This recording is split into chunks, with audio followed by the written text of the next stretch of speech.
प्यारे दर्शकों, नमो नमः। आज हम कक्षा 7 की रुचिरा पुस्तक के पहले पाठ को पढ़ रहे हैं, जिसका नाम है सुभाषितानी। सुभाषितानी जो शब्द है वह दो शब्दों से मिलकर के बना है। पहला है सु और दूसरा भाषित। भाषित ये दो शब्द हैं इसमें सुभाषितानी में। अब सु एक उपसर्ग है जिसका अर्थ सुंदर या अच्छे के लिए प्रयुक्त होता है, और भाषित जो शब्द है उसका अर्थ होता है वचन, कथन या बातें। और जो ये भाषित शब्द है वह नपुंसकलिंग में है और फल शब्द की तरह से इसके रूप चलते हैं। जैसे फल शब्द के रूप प्रथमा के रूप में आपको बता रहा हूँ, फलम, फले, फलानी, जो कि आपने पिछली कक्षा में पढ़ रखे हैं। पुष्पम, पुष्पे, पुष्पाणि, पुस्तकम, पुस्तके, पुस्तकानि। तो उसी तरह से भाषितम, भाषिते, भाषितानि इसके रूप चलते हैं। तो सुभाषितानि इसका अर्थ क्या हुआ? सु का अर्थ हो गया सुंदर, भाषित का अर्थ हो गया कथन या वचन। तो सुंदर वचन या सुंदर कथन। इसके बाद देखिए, इस पाठ में कुछ श्लोक दिए हुए हैं। इन श्लोकों का अर्थ हम इस वीडियो में समझेंगे। उससे पहले आपसे एक रिक्वेस्ट है कि यदि आपने चैनल को सब्सक्राइब नहीं किया है तो चैनल को सब्सक्राइब जरूर कर दे, जिससे मुझे मोटिवेशन मिलता रहे। आइए पहला श्लोक देखते हैं। पृथिव्याम त्रीणि रत्नानि जलमन्नं सुभाषितम् मूढ़ै पाषाण खंडेषु रत्न संज्ञा विधीयते। पृथिव्याम यानी पृथ्वी के ऊपर, त्रीणि यानी तीन, रत्नानि यानी रत्न, जलमन्नम ये जो शब्द है जलमन्नम ये दो शब्दों से मिलकर बना है। कितने से? दो से। जलम और अन्नम इन दो शब्दों से मिलकर बना है। तो पृथिव्याम यानी पृथ्वी पर, त्रीणि यानी तीन, रत्नानि यानी रत्न, जलम यानी जल या पानी, अन्नम यानी अनाज, सुभाषितम यानी सुभाषित, जो मैंने अभी अर्थ बताया था आपको, यानी सुंदर वचन। मूढ़ै पाषाण खंडेषु मूर्खों के द्वारा, पाषाण खंडेषु पाषाण यानी पत्थर के, खंडेषु यानी टुकड़ों पर, रत्न संज्ञा रत्नों का नाम, विधीयते किया जाता है। विधीयते यानी समझा जाता है या किया जाता है। तो इसका अर्थ क्या हुआ? यहाँ पर आपको संति अपनी तरफ से जोड़ना है। संति यानी है। तो पृथ्वी पर जल, अन्न और सुभाषित ये तीन रत्न हैं। पृथ्वी पर जल, अन्न और सुभाषित ये तीन रत्न हैं। सुभाषित का अर्थ मैंने बताया है आपको, सुंदर वचन। अब फिर से एक बार और बता रहा हूँ आपको अर्थ पहली पंक्ति का। पृथ्वी पर जल, अन्न और सुंदर वचन ये ही तीन रत्न हैं। फिर परंतु मूर्खों के द्वारा, मूढ़ यानी मूर्खों के द्वारा, पत्थर के टुकड़ों पर रत्न संज्ञा विधीयते रत्न की संज्ञा दी जाती है। यानी मूर्खों के द्वारा पत्थर के टुकड़ों को रत्न मान लिया जाता है। चलिए दूसरा श्लोक है। सत्येन धार्यते पृथ्वी सत्येन तपते रविः सत्येन वाति वायुश्च सर्वं सत्ये प्रतिष्ठितम्। सत्येन यानी सत्य के द्वारा, सच के द्वारा, धार्यते धारण की जाती है, पृथ्वी यानी पृथ्वी, अर्थात पृथ्वी सत्य के द्वारा धारण की जाती है। सत्येन तपते रविः, और सत्येन यानी सत्य के द्वारा, सच के द्वारा, तपते यानी तपता है, जलता है, रवि यानी सूर्य, सूर्य सत्य के कारण तपता है, यानी सत्य से ही सूर्य तपता है, जलता है। सत्येन वाति वायुश्च, और सत्य से ही वायु बहती है, हवा बहती है। वायुश्च यहाँ वायु प्लस च है, और च का अर्थ हो गया और वायु भी सत्य से ही चलती है, बहती है, इसलिए सर्वम सत्य प्रतिष्ठितम। इस प्रकार से सर्व यानी सब कुछ, सत्य यानी सत्य में, प्रतिष्ठितम यानी प्रतिष्ठित है, समाहित है, सब कुछ सत्य के अंदर समाहित है। चलिए तीसरे श्लोक का अर्थ देखते हैं हम। दाने तपसी शौर्ये च विज्ञाने विनये नये विस्मयो न हि कर्तव्यो बहुरत्ना वसुंधरा। दाने, दाने यानी दान देने में, तपसी यानी तपस्या करने में, हार्ड वर्क करने में, शौर्य यानी सूरवीरता दिखाने में, वीरता दिखाने में, च यानी और, विज्ञानी यानी विज्ञान में, विशेष ज्ञान में, विनय यानी विनम्रता में, नय यानी न्याय में, विस्मय यानी आश्चर्य, न यानी नहीं, ही यानी निश्चित रूप से, कर्तव्य यानी करना चाहिए, बहुरत्ना बहुत सारे रत्नों वाली, वसुंधरा यानी धरती। अब अर्थ समझिए इसका।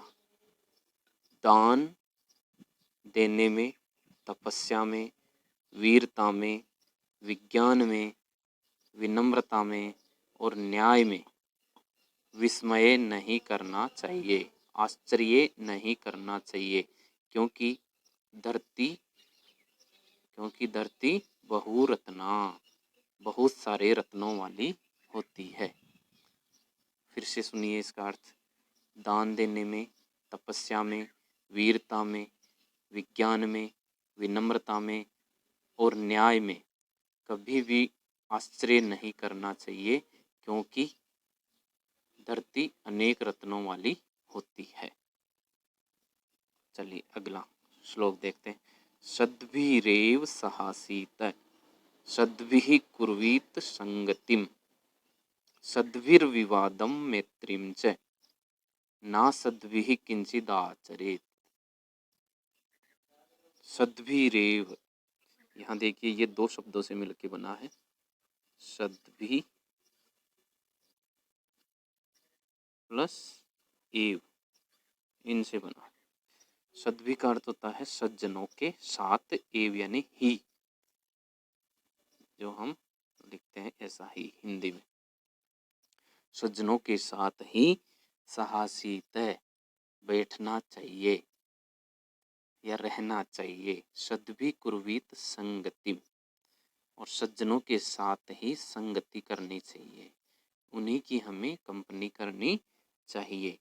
सद्भिर विवादम मैत्रीं च, और सज्जनों के साथ ही विवाद करना चाहिए, झगड़ा करना चाहिए, और मैत्रीं यानी मित्रता रखनी चाहिए। ना असद्भि किंचिद आचरित, न यानी नहीं, असद्भि, यहाँ पर भी दो शब्द हैं, न प्लस असद्भि, यानी सद्भि के आगे अ लग गया है, अ लगते ही उसका अर्थ उल्टा हो जाता है। तो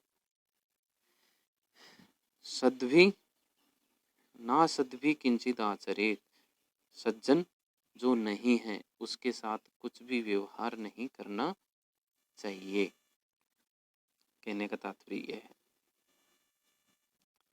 फिर चलिए आगे चलते हैं। एक बार फिर से बता देता हूँ चौथे श्लोक का अर्थ।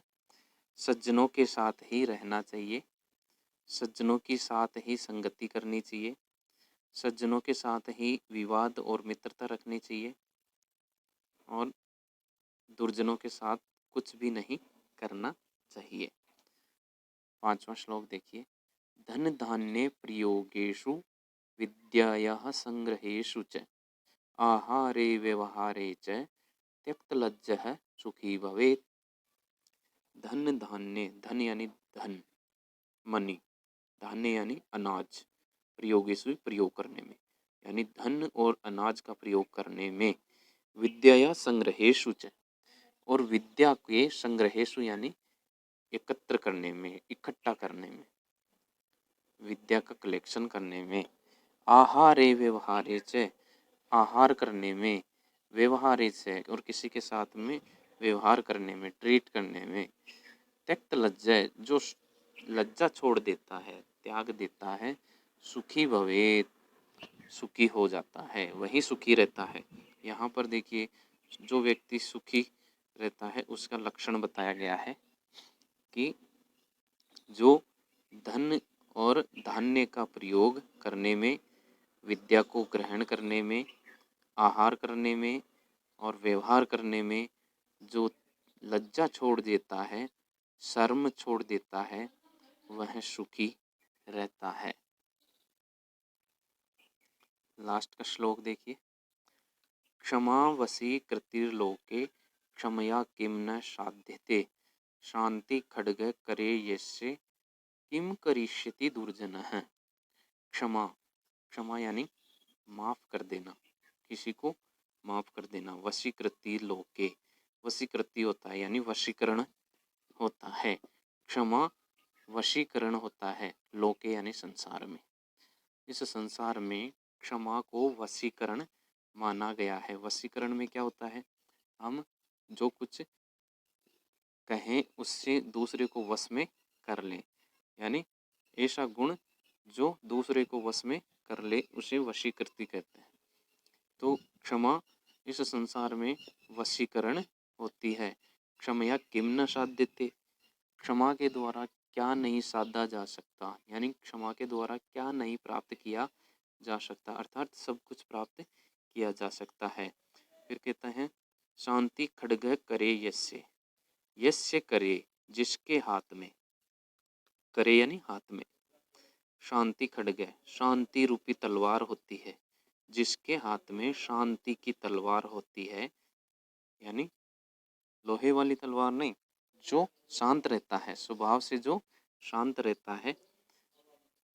किम करिष्यति दुर्जन, उसका दुर्जन व्यक्ति क्या कर सकता है, दुर्जन यानी दुर्जन व्यक्ति, दुष्ट व्यक्ति, करिष्यति करेगा, किम यानी क्या, उसका दुर्जन व्यक्ति क्या करेगा। इस प्रकार से ये 6 श्लोक थे आपके पाठ्यक्रम में। अब चलते हैं, इसके शब्दार्थ दिए हुए हैं, आप इनके शब्दार्थ देख सकते हैं, लिख सकते हैं और याद करिए। अब आते हैं सर्वान श्लोकान सस्वरम गायन, इन सभी श्लोकों को सस्वर गाना है। फिर देखिए दूसरा प्रश्न, इसको मैच करना है। धन धान्य प्रयोगेषु, फिर विद्याया संग्रहेषु च, ऐसे मैच कर दीजिए।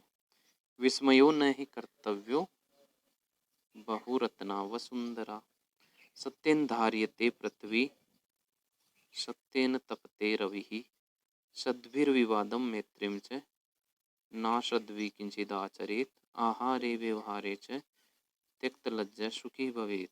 इस प्रकार से आपको मैच करना है। आगे देखिए, तीसरा प्रश्न है, एक पदेन उत्तरत, एक शब्द में उत्तर दीजिए।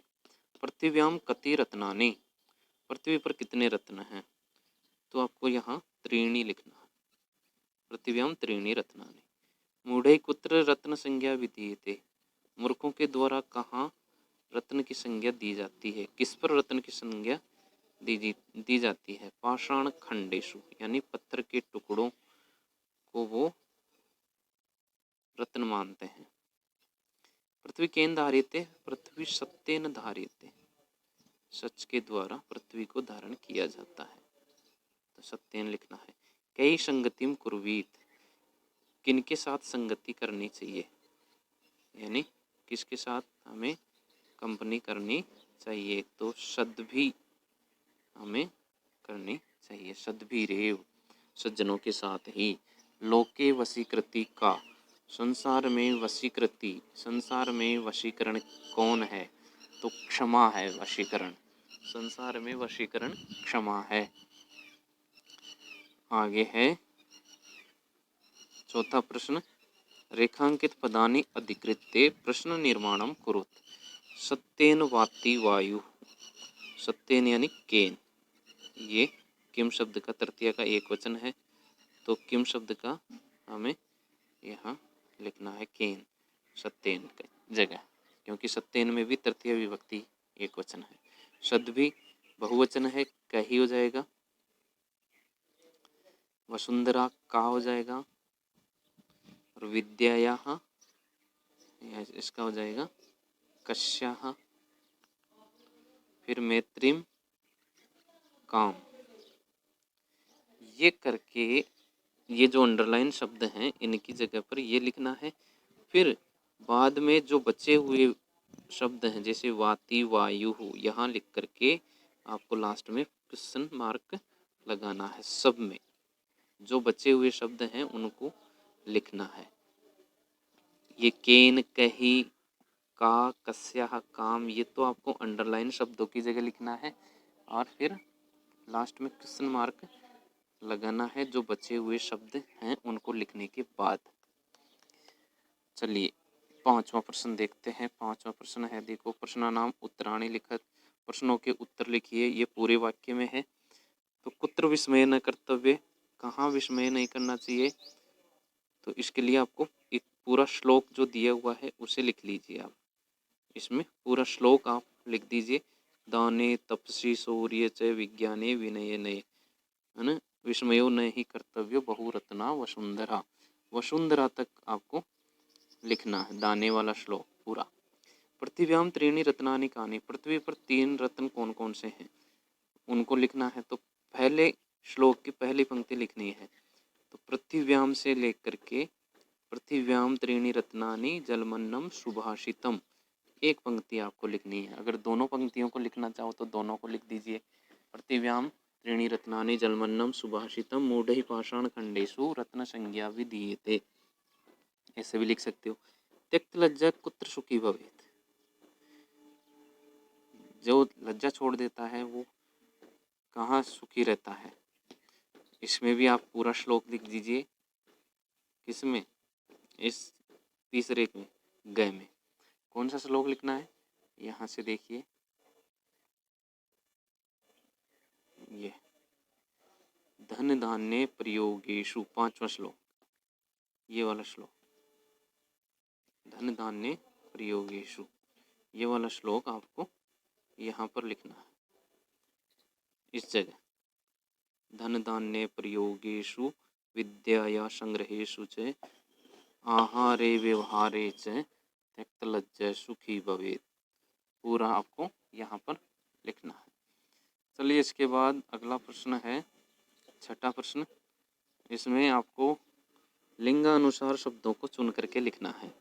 पुल्लिंग में कौन सा आएगा, स्त्रीलिंग में कौन सा आएगा, नपुंसकलिंग में कौन सा है। तो रत्नानि नपुंसकलिंग में है, फिर वसुंधरा जो है स्त्रीलिंग में है, और सत्येन है वह भी नपुंसकलिंग में है, वसुंधरा भी पूरा लिख देता हूँ।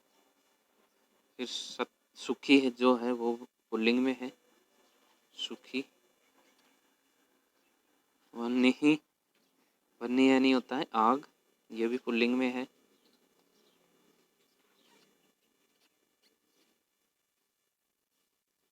रवि ही, ये भी पुल्लिंग में है। फिर पृथ्वी, ये आपका स्त्रीलिंग में है। फिर संगतिम, ये भी स्त्रीलिंग में है। फिर एक रह गया कौन सा, अन्नम, ये अन्नम रह गया। ये अन्नम जो है वो नपुंसकलिंग में है। इस तरह से आपको ये लिखना है। चलिए 7वां प्रश्न भी कर लेते हैं। अधोलिखित पदेषु धातवः के सन्ति, कौन कौन सी धातुएं हैं। तो करोति में क्री धातु है, पश्चिम में दृश्य धातु है, दृश्य, दृश्य यानी देखना। भवेत में भू धातु है, और तिष्ठति में स्था धातु है, स्था, स्था का तिष्ठ होता है, वैसे ही दृश्य का पश्चय बनता है। इस प्रकार से ये पाठ आपका कंप्लीट होता है। अगर आपने चैनल को सब्सक्राइब अभी तक नहीं किया है तो सब्सक्राइब करना ना भूलें। धन्यवाद।